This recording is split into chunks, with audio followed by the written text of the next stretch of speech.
નમસ્કાર વિદ્યાર્થી મિત્રો, આપનું સ્વાગત છે અમારી ચેનલમાં। આજે આપણા વિડીયોની અંદર GSET 2021નું પેપર સોલ્યુશન જોવાના છે। તો સૌથી પહેલાં જો ચેનલમાં નવા હો તો ચેનલને જરૂર સબસ્ક્રાઈબ કરી દેજો અને વિડીયોને લાઇક કરી દેજો તથા તમારા મિત્રો સુધી આ વિડીયો જરૂર શેર કરવા વિનંતી છે। તો સૌથી પહેલો અહીંયા પ્રશ્ન છે કે ભૂમિગત સિદ્ધાંત સંશોધનમાં સતત તુલના માટે નીચેનામાંથી કયા પગલાં લેવામાં આવે છે?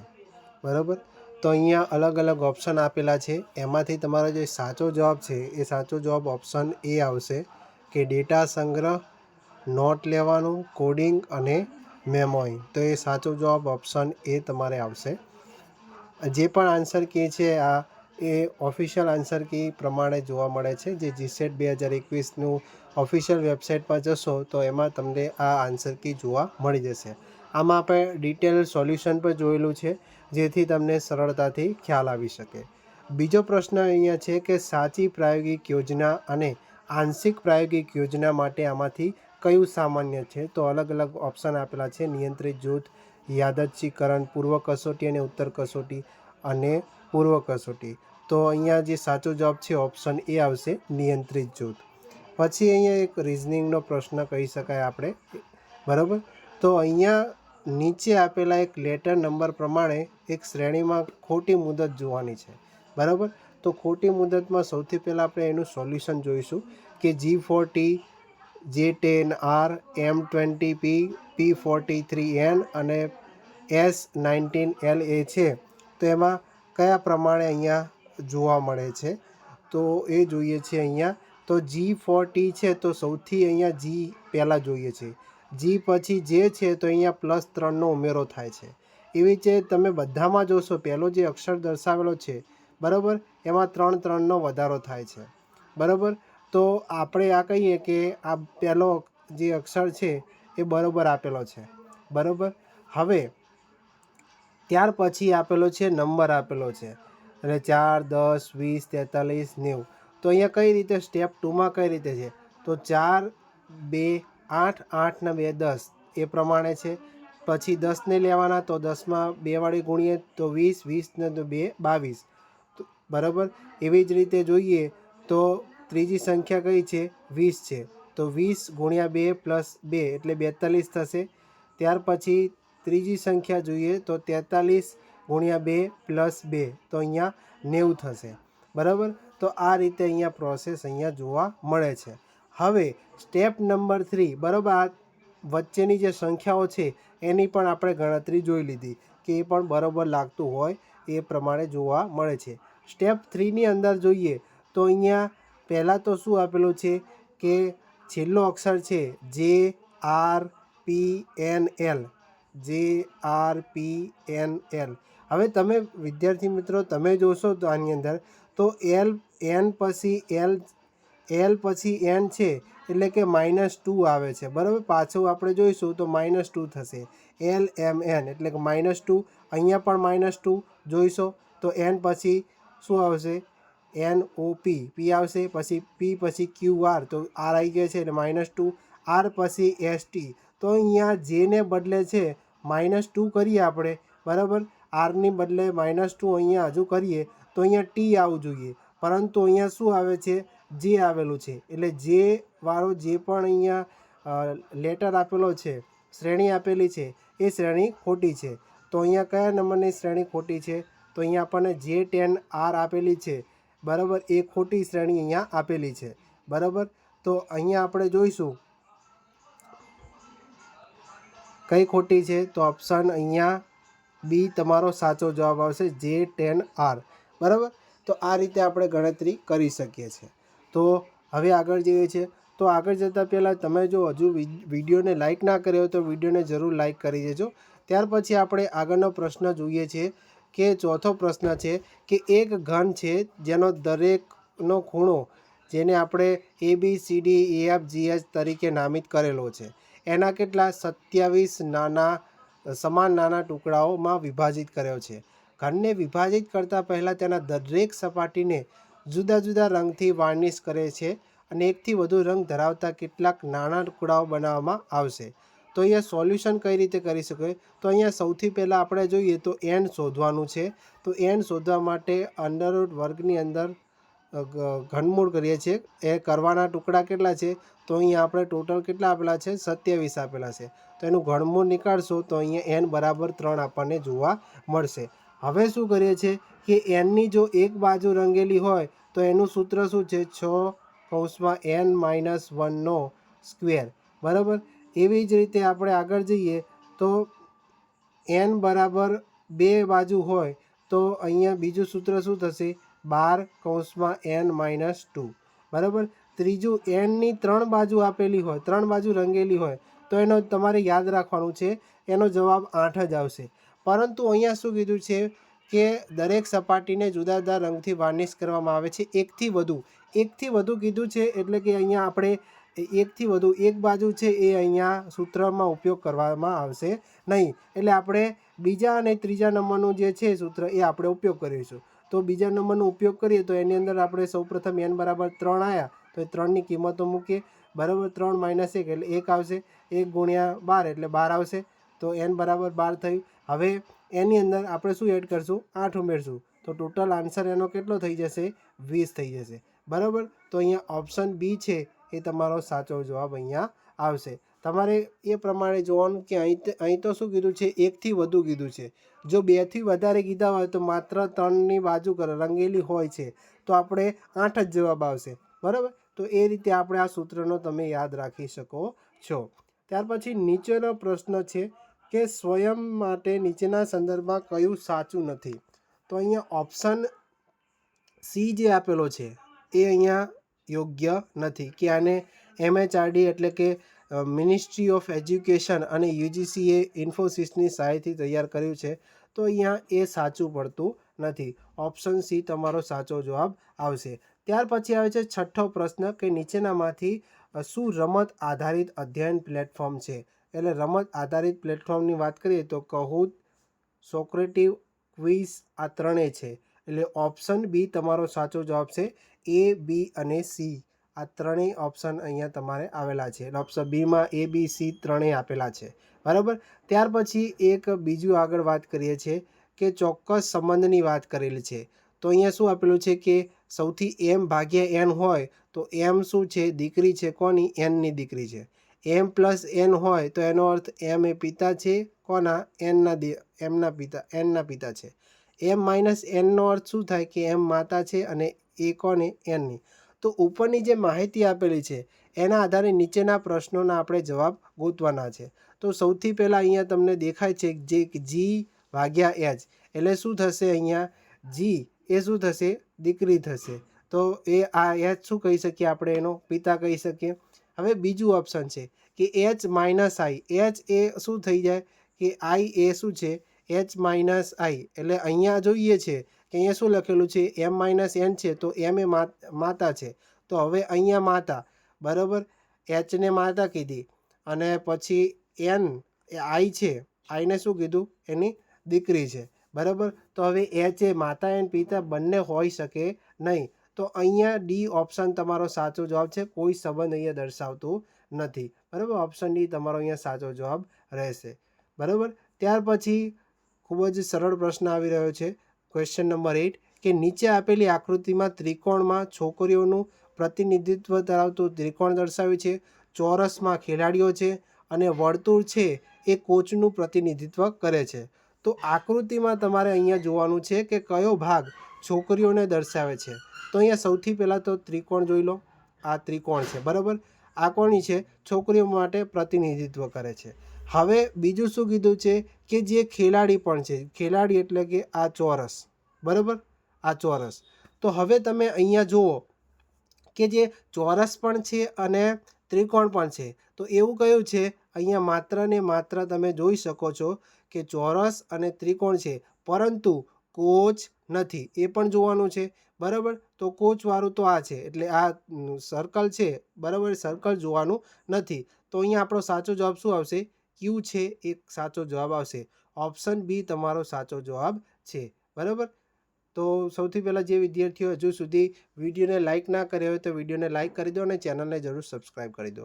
ત્યાર પછી આગળ જે છે કે તમને એક વિદ્યાર્થી પ્રશ્ન પૂછે છે, બરાબર. તમે શિક્ષક છો કે અથવા પ્રોફેસર છો, તમે એક વિદ્યાર્થી પ્રશ્ન પૂછે છે જેનો તમને જવાબ આપડતો નથી, તો તમે એ વખતે શું કાર્ય કરશો? બરાબર. તમને અલગ અલગ વિધાનો આપેલા છે કે પ્રશ્નને ગૃહ કાર્ય તરીકે આપશો અને ભણાવવાનું શરૂ રાખશો. બીજું કહે છે કે તેને કહેશો કે આ પ્રશ્નનો જવાબ તમને આવતીકાલે આપવામાં આવશે.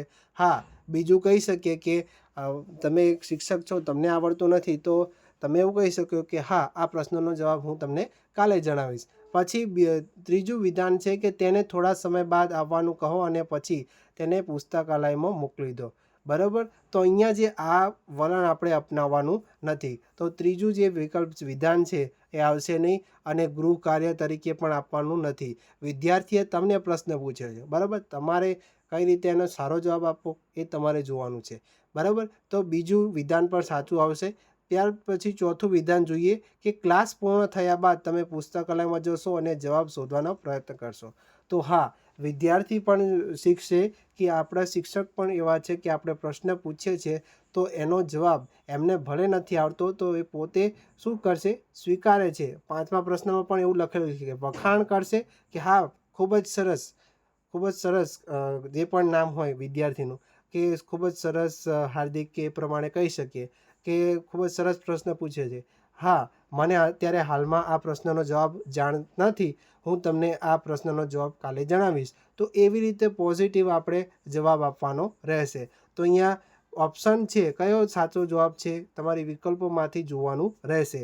તમે ઓફિશિયલ પેપર જોજો, એ પેપરમાં કઈ રીતે છે એ પ્રમાણે આપણે ઓપ્શન સી છે 2, 4 અને 5 અહીંયા સાચો જવાબ આવશે, બરાબર. નેક્સ્ટ આપણે જઈએ છીએ 10મો પ્રશ્ન કે નીચે પૈકી કયું સહસંબંધ શોધવાની સ્પ્લિટ હાફ મેથડ એ માટે સૌથી વધારે ઉપયોગ છે?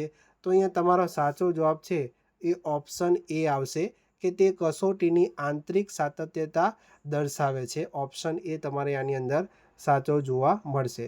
ત્યાર પછી 11મો પ્રશ્ન એક યાદીનો છે કે પહેલી અને બીજી યાદી આપી છે, તો આપણે યોગ્ય જોડકા પ્રમાણે જોડીને એને યોગ્ય વિકલ્પ પસંદ કરવાનો છે. તો અહીંયા national institute of educational planning and એડમિનિસ્ટ્રેશનની વાત કરીએ તો એ કોની સાથે સંગત ધરાવે છે? તો ડીમ્ડ યુનિવર્સિટી 2006 યુજીસી એક્ટ 1956ના સેક્શન 3 અંતર્ગત, બરાબર. એટલે કે પહેલામાં ડી આવશે. પછી બીજું છે એમની અંદર Tata institute of social sciences, બરાબર. એની અંદર ઓપ્શન એ આવશે સાચો જવાબ. યુજીસી એક્ટ 1956ના વિભાગ 3 અંતર્ગત ડીમ્ડ યુનિવર્સિટી 1964.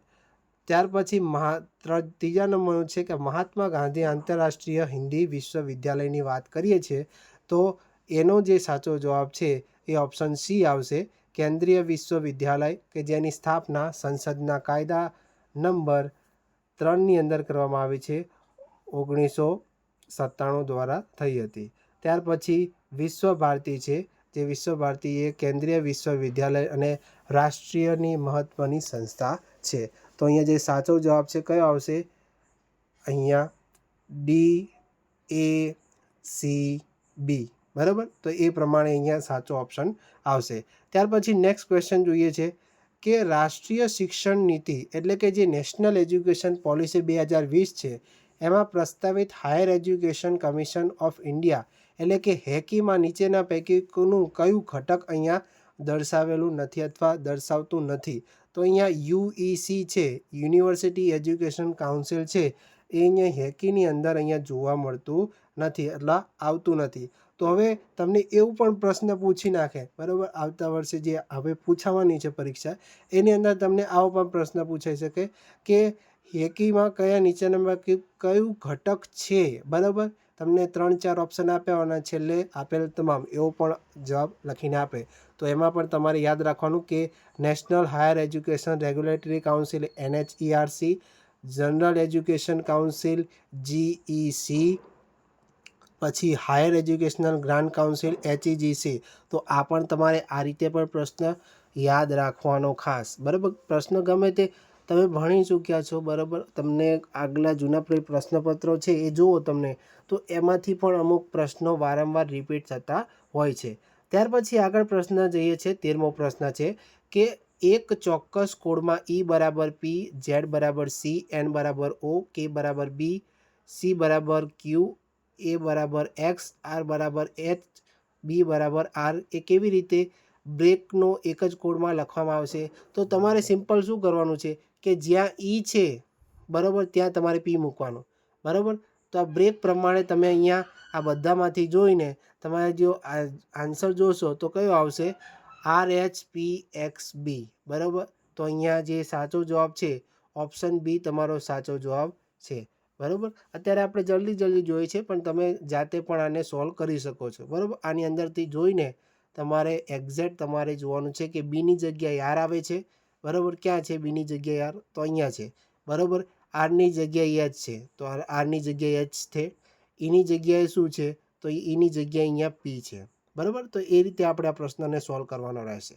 ત્યાર પછી આગળનો પ્રશ્ન જે છે કે નેક્સ્ટ પ્રશ્ન છે 14મો કે એ અને બી અનુક્રમે 17 કિલોમીટર પ્રતિ અવર અને 19 કિલોમીટર પ્રતિ અવરની ઝડપે મુસાફરી કરે છે. પી અને ક્યુથી 72 કિલોમીટર દૂર છે. બી એ ક્યુ પાસે રહેલા પહોંચે છે અને તરત જ તે શું કહી જાય? પાછો આવી જાય છે. એ શું છે? એને આર જગ્યાએ મળે છે, અને તો એ અને આર વચ્ચેનું અંતર શું છે? તો સૌથી પહેલાં તો તમે જોઈ શકો છો પી અને ક્યુ કેટલું છે અંતર? 72 કિલોમીટર છે. અહીંથી એ કેટલા કિલોમીટરની ઝડપે જાય છે? 17 કિલોમીટર. બી કેટલો છે? 17 કિલોમીટર પ્રતિ અવરની ઝડપે જાય છે, બરાબર. અહીંયા ક્યુથી આર કેટલું જાય છે? થોડુંક ખસે છે, બરાબર. તો એ બંને વચ્ચે એટલે આરથી ક્યુનું અંતર આપણે અહીંયા શોધવાનું છે.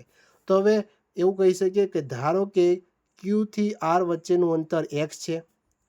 તો હવે એ દ્વારા કાપેલું અંતર એટલે 72 માઇનસ એક્સ, 72 માઇનસ એક્સ થશે. બી દ્વારા કાપેલું અંતર શું છે?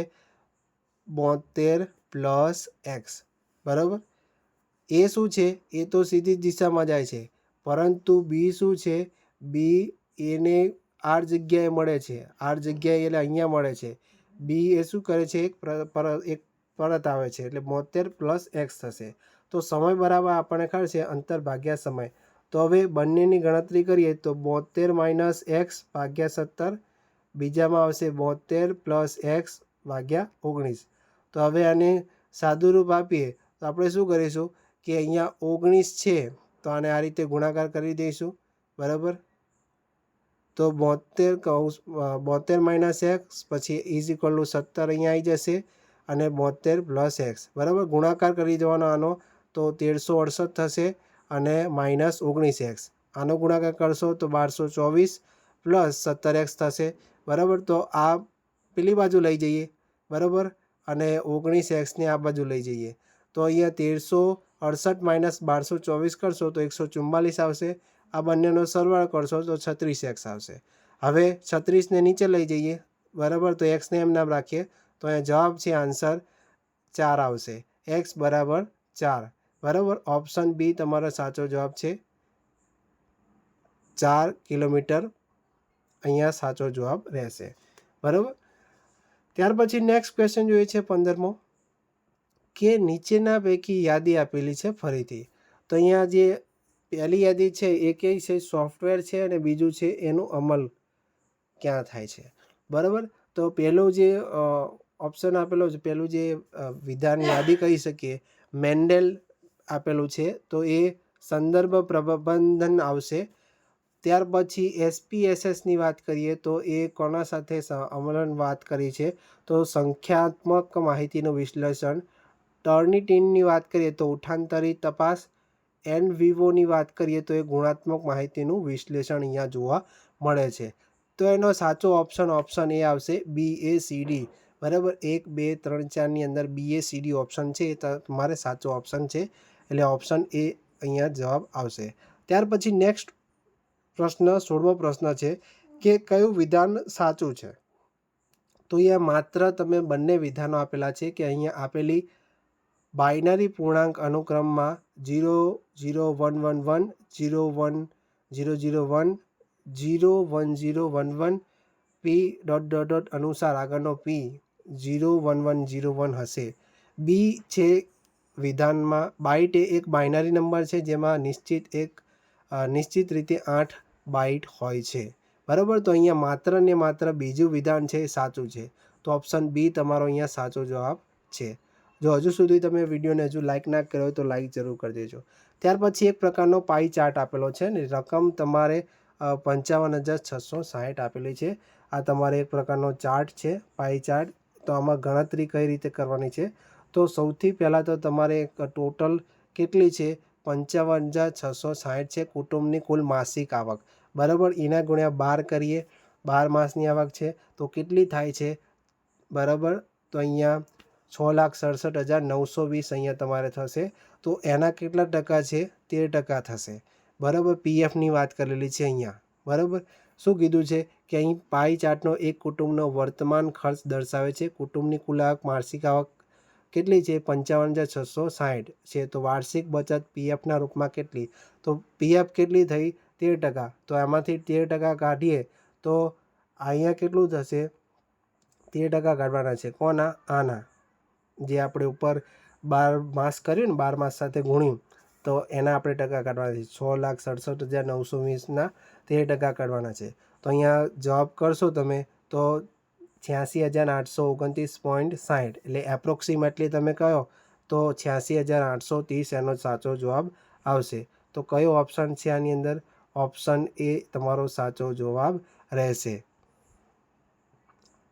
બરાબર, ત્યાર પછી એક પ્રકારનો ઉત્તમ પ્રવેગ આપેલો છે. કારમાં ઉત્તમ પ્રવેગ છે તો ગ્રાફ કયો હશે શ્રેષ્ઠ? સૌથી ઉત્તમ પ્રવેગની વાત કરીએ તો ઉત્તમ પ્રવેગવાળો ગ્રાફ તો ઓપ્શન સી જ આપણને દેખાય છે. બરાબર, તો એ પ્રમાણે પણ આપણે યાદ રાખી શકીએ. તો આ ગ્રાફવાળો આગળના જે વિડીયો તમે જોયા હોય તો એમાં પણ આવો એક ગ્રાફવાળો પ્રશ્ન તમને પૂછાઈ ગયો છે. તો એ પણ વિડીયો તમે ખાસ જોઈ લેજો. આ આપણે 2021 છે, 22-23નો વિડીયો અને 24નો વિડીયો પણ આપણે જીસેટનું પેપર સોલ્યુશન આખું કરીને બરાબર આપણે તમને વિડીયોમાં આપેલું છે. તો તમે ચેનલમાં જઈને એ વિડીયો પણ ખાસ જોજો જેથી તમને સરળતા રહે. બરાબર, નેક્સ્ટ ક્વેશ્ચન છે 19મો કે તમારા વર્ગમાં વિદ્યાર્થીઓનું એક જૂથ અધ્યયનમાં મુશ્કેલી અનુભવે છે. હવે તમે તેમની ઉણપ અને મુશ્કેલી જાણવા માગો છો તે માટે તમે કઈ મૂલ્યાંકન પદ્ધતિનો ઉપયોગ કરશું? તો આપણે શું કરીશું કે નિદાન કરીશું. બરાબર, નિદાનાત્મક મૂલ્યાંકન. બરાબર, જેવી રીતે ડૉક્ટરો પણ નિદાન કરે છે તો એ જ રીતે આપણે પણ શિક્ષક તરીકે વિદ્યાર્થીઓનું શું કર્યું છે? જે ઉણપ છે, મુશ્કેલીને જાણવા માટે આપણે એનું નિદાનાત્મક મૂલ્યાંકન કરી શકીએ છીએ. તો ઓપ્શન સી તમારો સાચો જવાબ છે. 20મો પ્રશ્ન જોઈએ કે નિમ્ન ગતિના અધ્યતાનો પૂરતો વિકાસ સુનિશ્ચિત કરવા માટે નીચેના પૈકી શું કરવું જોઈએ? તો અહીંયા માત્ર ને માત્ર તમે જોશો કે બીજું, ચોથું અને પાંચમું એટલે કે તેમને તેમના રસના વિષયમાં કે જે વિદ્યાર્થીની રસ હોય એમના એ રસ મુજબ એમને પડકારજન્ય કાર્ય સોંપવું જોઈએ. ચોથું છે કે એમાં તેમને પૂરતો સ્ત્રોત ઉપલબ્ધ કરાવવો જોઈએ કે જે પણ એમને વિદ્યાર્થીઓને કોઈ પણ જે વિષયમાં રસ હોય એના વિશેની પૂરતી માહિતી આપવી જોઈએ. એના જે સંદર્ભ સંગ્રહ હોય બરાબર તો એ પણ આપો. જેટલું વધારે આપશો તો વિદ્યાર્થી એટલું વધારે જ્ઞાન પ્રાપ્ત કરી શકે છે. તથા નિદાન અને ઉપચાર સંબંધી નિયમિત હાથ ધરતી પ્રવૃત્તિઓ કરાવી શકો જેથી એ વિદ્યાર્થીઓનું જે જ્ઞાન છે એ વધારે વિકસી શકે. ત્યાં એ ઓપ્શન બી આવશે. 2 અને 4, 2, 4 અને 5. ત્યાર પછી 21મો પ્રશ્ન છે કે નીચેનામાંથી કઈ ટકાઉ વિકાસ શિક્ષણ માટેની મુખ્ય એજન્સી છે? તો ઓપ્શન બી આવશે યુનેસ્કો. ત્યાર પછી નેક્સ્ટ પ્રશ્ન આગળ જઈએ છે 22મો કે ભારત દ્વારા 2015માં અપનાવવામાં આવેલ સતત વિકાસ એજન્ડા 2030માં લક્ષ્ય 4 SDG માં દર્શાવેલ વૈશ્વિક શિક્ષણ વિકાસ એજન્ડા કયા લક્ષ્યને પ્રાપ્ત કરવાનું છે? તો અહીંયા ઓપ્શન એ આવશે કે 2030 સુધીમાં બધા જ માટે સમાવેશી અને ગુણવત્તાયુક્ત શિક્ષણ તથા આજીવન શિક્ષણનું અવસરો વધારવાનું છે કે 2030 સુધી શું વાત કરેલી છે કે બધા જ માટે સમાવેશી ગુણવત્તાયુક્ત શિક્ષણ મળી રહે, આજીવન શિક્ષણો વધારવાનું અવસર વાત કરેલી છે. તો ઓપ્શન એ સાચો જવાબ આવશે. નેક્સ્ટ ક્વેશ્ચન જોઈએ છે 23મો કે કંપનીની ડિરેક્ટરીમાં ટોટલ કેટલા છે? 600 કર્મચારીઓ છે. એ 600 કર્મચારીઓનું નામ મૂળાક્ષર મુજબ ગોઠવાયેલ છે, જેમાંથી એક સંશોધન સિસ્ટમેટિક યાદચ્છિક નમૂના પસંદગી દ્વારા નમૂનો પસંદ કરવામાં આવે છે. હવે નમૂનાનું કદ અહીંયા 30 આપેલું છે અને 8 નંબરનું નામ પ્રથમ પસંદ થાય છે. તો નીચેનામાંથી કયો પસંદ થશે નહીં? તો અહીંયા સિમ્પલ આમાં લોજિક શું લગાવવાનું છે કે n બરાબર અહીંયા આપણને 600 આપેલા છે, બરાબર. જોઈએ કે n બરાબર શું આપેલા છે? 600 આપેલા છે, બરાબર. Capital N. સ્મોલ n કેટલા છે? 30 આપેલા છે. તો આપણે k શોધવાના છે, બરાબર. તો સૌથી પહેલાં ભાગાકાર કરી જુઓ તો k બરાબર આપણને શું પ્રાપ્ત થાય છે? 20 પ્રાપ્ત થાય છે. તો હવે શું કરવાનું છે? k ની કિંમત તો આપણે એડ કરતા જવાની છે. કે શેની અંદર? તો 8મા નામ પ્રથમ પસંદ થાય છે, તો એની અંદર આપણે હવે એડ કરતા જવાનું છે. તો 20 છે તો 8 + 20 28 થશે. તો એવી રીતે અહીંયા આપણે ગણતરી કરેલ છે, બરાબર. પછી 28 + 20 48 થશે, બરાબર. પછી પાછલી જે સંખ્યા આવે એની અંદર આપણે 20 એડ કરતા જવાનું, એટલે કે k એડ કરતા જવાનું, બરાબર. ક્યાં સુધી? જ્યાં સુધી આમાંથી અમને ખબર પડી જાય કે 88 428 368 કે 558 બધા આવે છે. તો અહીંયા તમે ગણતરી મેં કરેલી છે, તમે સ્ક્રીનશોટ પણ લઈ શકો છો. તો અહીંયા આપણે વિકલ્પોમાંથી કઈ કઈ રકમ આપણને જોવા મળે છે? તો અહીંયા આપણને 88 જોવા મળે છે, બરાબર. 568 જોવા મળે છે, 368 જોવા મળે છે અને 428 જોવા મળે છે, બરાબર. આપણને અહીંયા 558 એવી કોઈ રકમ જોવા મળતી નથી, બરાબર. તો ઓપ્શન તમારો કયો આવશે? ઓપ્શન ડી તમારો સાચો જવાબ આવશે કે 558નો નંબર અહીંયા પસંદ થશે નહીં. તમે અહીંયા જોઈ શકો છો કે 558 આવે છે કે 548 આવે છે, પાછા 20 ઉમેરીએ એટલે 568 આવે છે. એટલા માટે ઓપ્શન ડી તમારો સાચો જવાબ અહીંયા રહેવાનો છે. ત્યાર પછી 24મો પ્રશ્ન છે. 24મા પ્રશ્નમાં વાત કરીએ તો નીચે આપેલ સ્તંભ આલેખ છે 1991 થી 92 અને 1989 થી 99 સુધી દેશના વિદેશી વિનિમય ભંડારને દર્શાવવામાં આવે છે. શેની અંદર? ઇન મિલિયન $ની અંદર. તો 97-98માં વિદેશી વિનિમય ભંડાર 1994-95માં કેટલા ગણો હતો? તો સિમ્પલ શું પૂછ્યું છે? 1994-95 અને 97-98ની વાત કરેલ છે. તો સિમ્પલ આ રીતે આવો એકવાર પ્રશ્ન પૂછાઈ ગયેલો છે. તમે આગળના પ્રશ્ન જે પણ પેપરો છે એમાં જોઈ લેજો. તમારે સિમ્પલ શું કરવાનું કે 5040 અહીંયા આપેલા છે અને 3360 છે, તો એને ભાગાકાર કરી જુઓ, તમારે 1.5 અહીંયા જવાબ આવશે, બરાબર. સિમ્પલ એક જ સેકન્ડમાં તમારે જવાબ આવી જશે. તો ઓપ્શન ડી તમારો સાચો જવાબ છે 1.5, બરાબર. તો નેક્સ્ટ પ્રશ્ન જોઈએ છે 25મો કે નીચે આપેલી વિકલ્પમાંથી કયો અસરકારક પ્રત્યાયન માટે અવરોધક નથી? તો અહીંયા ઓપ્શન ડી તમારે સાચો જવાબ આવશે કે આર્થિક સ્થિતિમાં તફાવત. 26મો પ્રશ્ન છે કે અસરકારક વર્ગખંડ પ્રત્યાયનમાં મુખ્ય ઘટકો કયા છે? તો અહીંયા મુખ્ય ઘટકોની વાત કરેલી છે.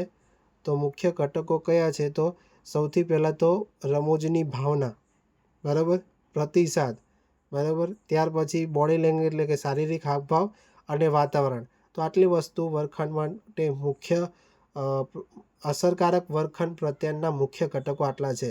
તો અહીંયા સાચો જવાબ સી આવશે 1 2 3 4, બરાબર. નેક્સ્ટ ક્વેશ્ચન જોઈએ છે કે ક્યોટો પ્રોટોકોલની બીજી પ્રતિબદ્ધતાથી અવધિ જેનો કરાર 2012માં થયો હતો અને 2020 સુધી લંબાયો હતો, એને શું કહેવાય છે? તો એને દોહા એમેન્ડમેન્ટ તરીકે ઓળખવામાં આવે છે. નેક્સ્ટ ક્વેશ્ચન જોઈએ છે 28મો કે રિયો ડી જેનેરો બ્રાઝિલ 1992ના શિખર સંમેલનમાં એજન્ડા 21ના સંદર્ભમાં નીચેનામાંથી કયું નિવેદન સાચું જોવા મળે છે?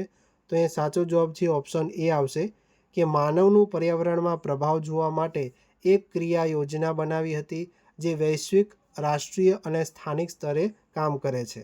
નેક્સ્ટ પ્રશ્ન જોઈએ છે કે નીચેથી 29મો પ્રશ્ન છે કે નીચે પૈકી કયા સંશોધનને ઉત્કલ્પના ચકાસણીની જરૂરિયાત છે? તો ઓપ્શન બી આવશે સાચો જવાબ, એક્સ પોસ્ટ ફેક્ટો શોધ.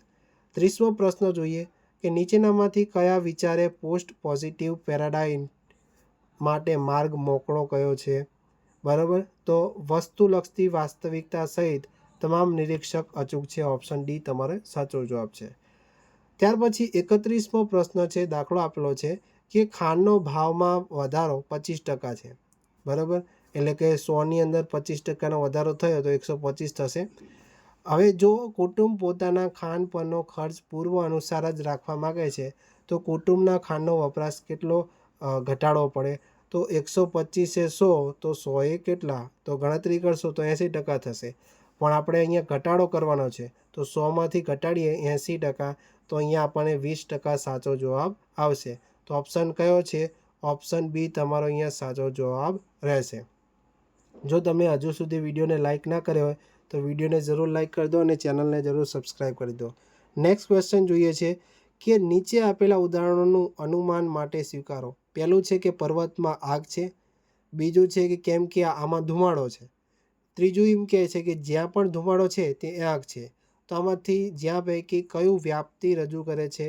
તો અહીંયા આગ અને ધુમાડો જ આવશે. ઓપ્શન સી તમારો સાચો જવાબ રહેશે.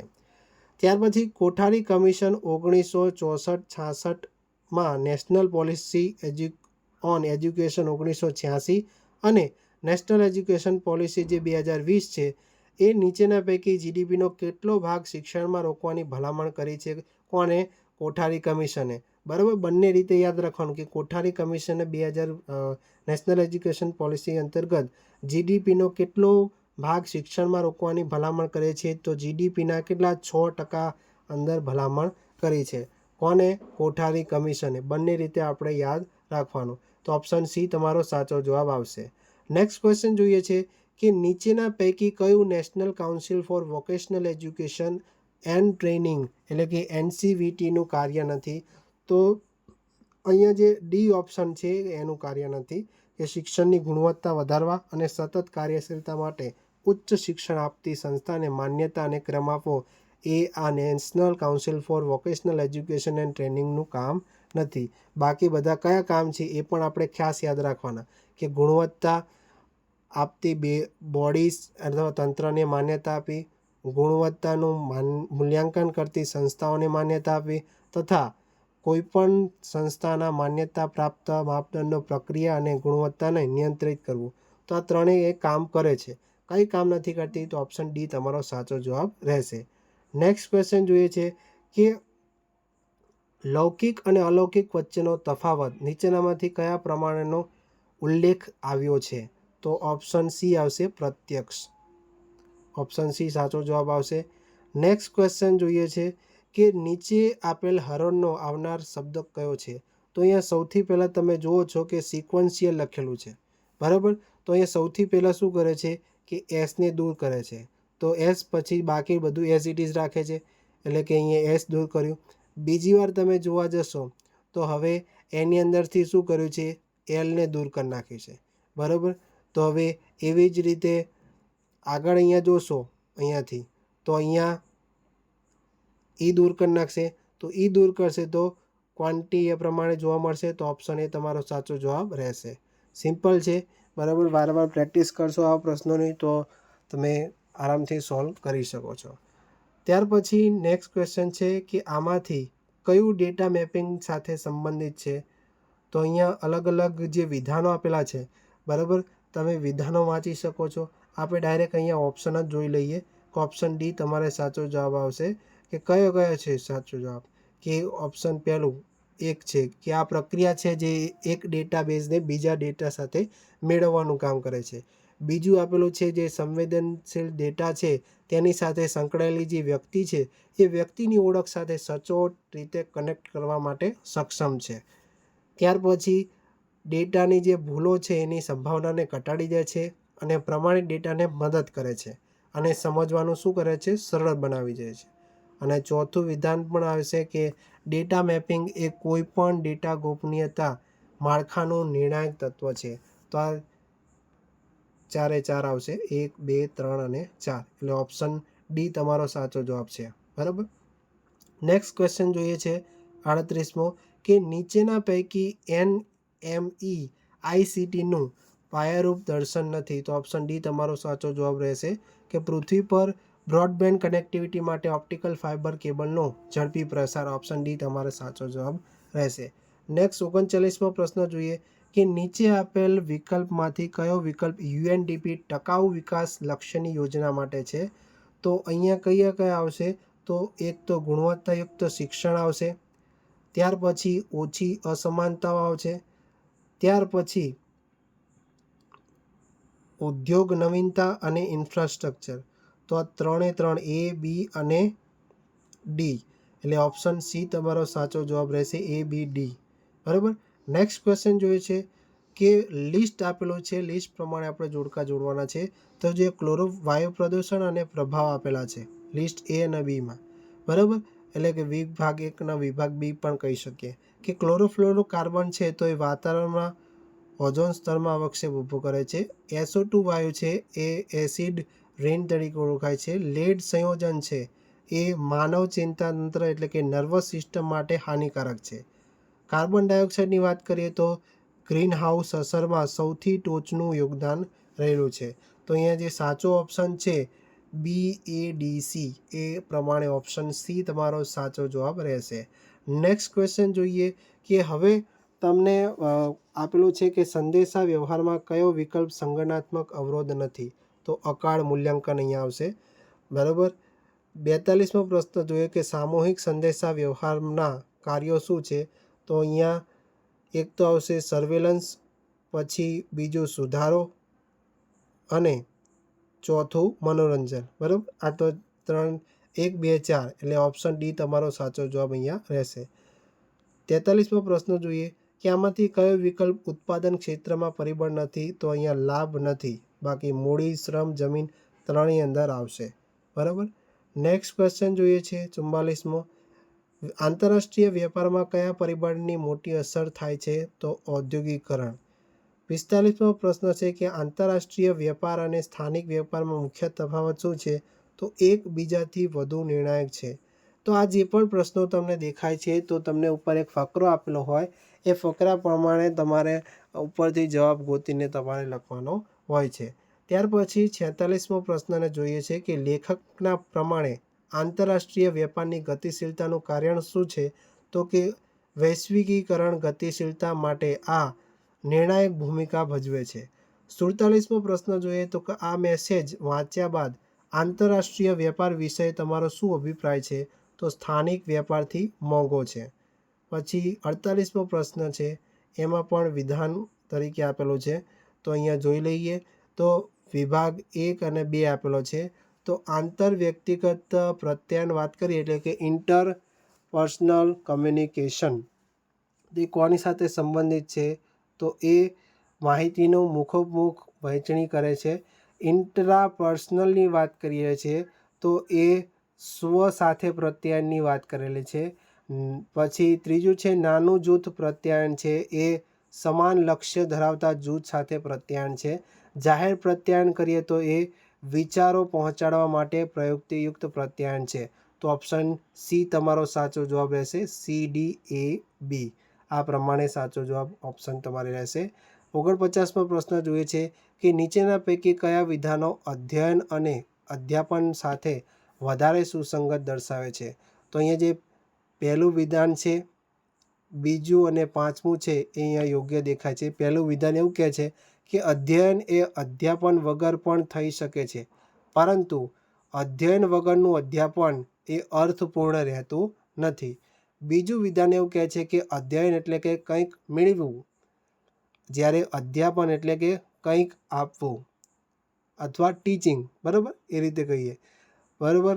ત્રીજું વિધાન તો અહીંયા આવશે નહીં, પાંચમું આવશે. અધ્યાપનને અધ્યયન માટે સુવિધા તરીકે વ્યાખ્યાયિત કરવામાં આવે છે, એટલે ઓપ્શન એ સાચો જવાબ આવશે. 1, 2 અને 5. તો ઓપ્શન એ તમારો સાચો જવાબ છે. લાસ્ટ ક્વેશ્ચન જોઈએ, અધ્યાપનને વધુ અસરકારક બનાવવા માટે તમે શું કરશો શિક્ષક તરીકે? તો અહીંયા બીજું, ત્રીજું અને પાંચમું આપણે ઉપયોગ કરશું કે શૈક્ષણિક સાધનોનો આપણે ઉચિત ઉપયોગ કરશું, વધુ સમજ માટે વિદ્યાર્થીઓને ઉદાહરણો દ્વારા સમજાવી શકીશું. ત્યાર પછી વર્ગખંડમાં દ્વિમાર્ગી પ્રત્યાયન કરવાનો પ્રયત્ન કરશું. એકમાર્ગી ના હોવું જોઈએ, દ્વિમાર્ગી હોવું જોઈએ. બરાબર, તો અહીંયા 2, 3 અને 5 ઓપ્શન ડી તમારો અહીંયા સાચો જવાબ રહેશે. જો તમને આ વિડીયો ગમ્યો હોય તો કમેન્ટ કરીને જણાવો કે વિડીયો કેવો લાગ્યો, અને આગળના વિડીયો પણ તમને આ ચેનલમાં મળી જશે. બરાબર, તો એ વિડીયો પણ ખાસ જોઈ લેજો. અને વિડીયો હજુ બહુ જ સારો લાગ્યો છે, વિડીયોને લાઇક કરી દો અને ચેનલને સબસ્ક્રાઈબ કરી દો, અને કમેન્ટ કરીને જણાવો કે હજુ પણ આવા જ પેપર સોલ્યુશન તમારે જોવા છે કે નહીં. બરાબર, તો ફરી મળીશું આવા જ નવા વિડીયો સાથે. જય હિન્દ, જય ભારત.